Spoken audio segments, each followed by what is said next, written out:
Good morning all. Today we are discussing about concurrency control. So in introductory concepts we discussing here is log based protocols, timestamp based protocols, validation based protocols, multiple granularity, multi-version schemes, insert and delete operations, and concurrency in index structure.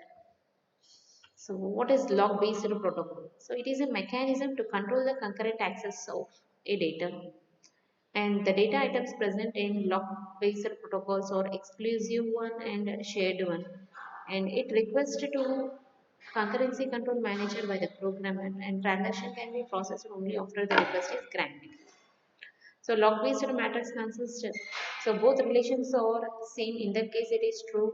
So if both relations are not same, in that case it is false. The transaction may be locked in compatible mode, and n number of transactions can be shared locks on an item.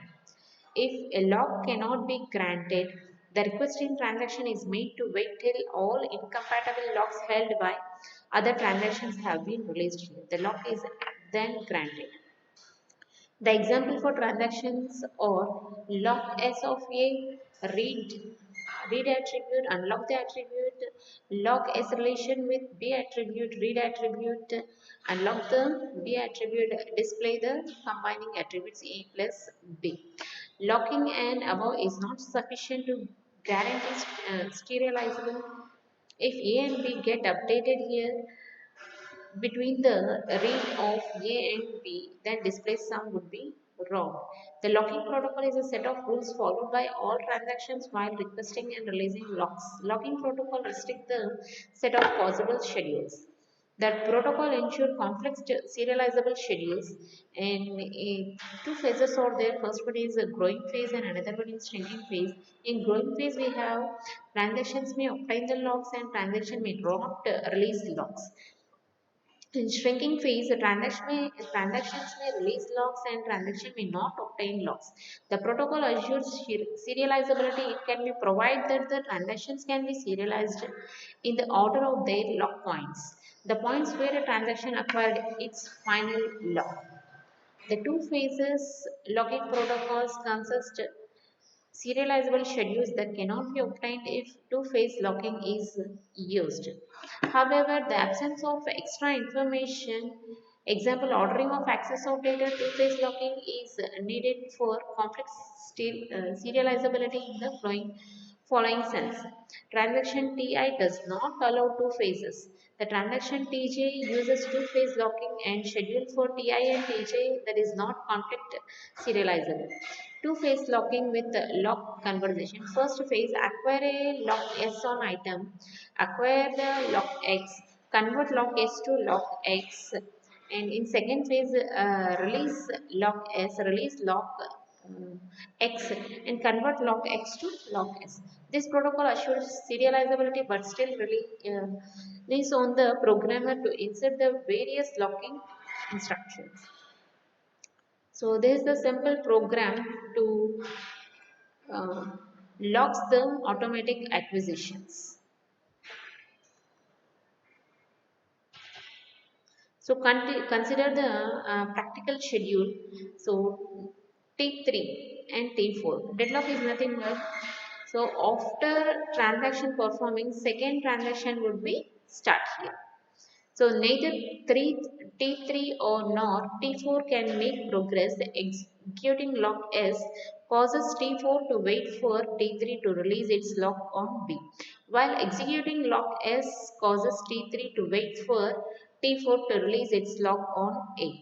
Such a situation is called a deadlock. To handle a deadlock, one of T3 or T4 must be rolled back and its lock released.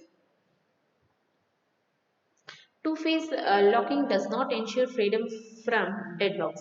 In addition to deadlock, there is a possibility of starvation. The starvation occurs in the concurrency control manager and it is badly designed. Transaction may waiting for an X lock on an item while a sequence of other transactions request and or granted an S lock on the same item. Concurrency control managers for the design to prevent a starvation. And cascading rollback is possible under two-phase locking. avoid this modified protocol called strict two-phase locking. Rigorous two-phase locking is even stricter.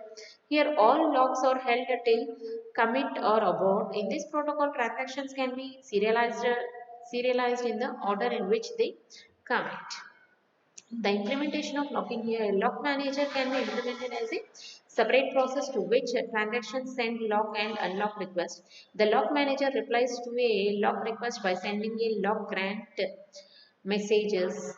The request transaction wait until its request is answered. The lock manager maintains a data structure called a lock table to record granted locks and pending requests. The lock table is usually implemented as an in-memory hash table indexed on the name of the data item being locked. So this is the lock table. So in that the tables are locked during the transactions and how they are granted and how they are waiting. The tables how they are granted and how they are waited. The diagrammatic way they represent it here. So deadlock, another concept is deadlock handling. So how we are preventing the deadlocks. So the deadlock prevention protocols ensures the system will never enter into the deadlock state.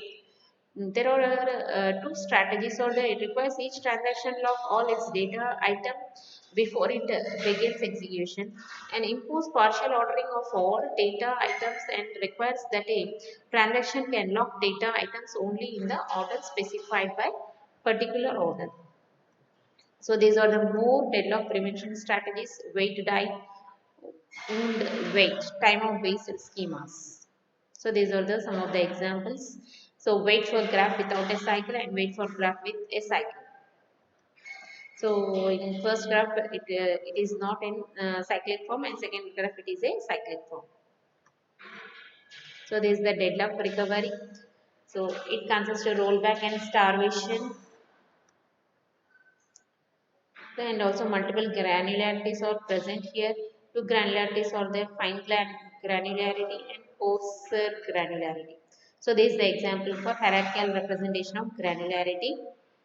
So it consists of database, area, file and record phases. So these are the levels.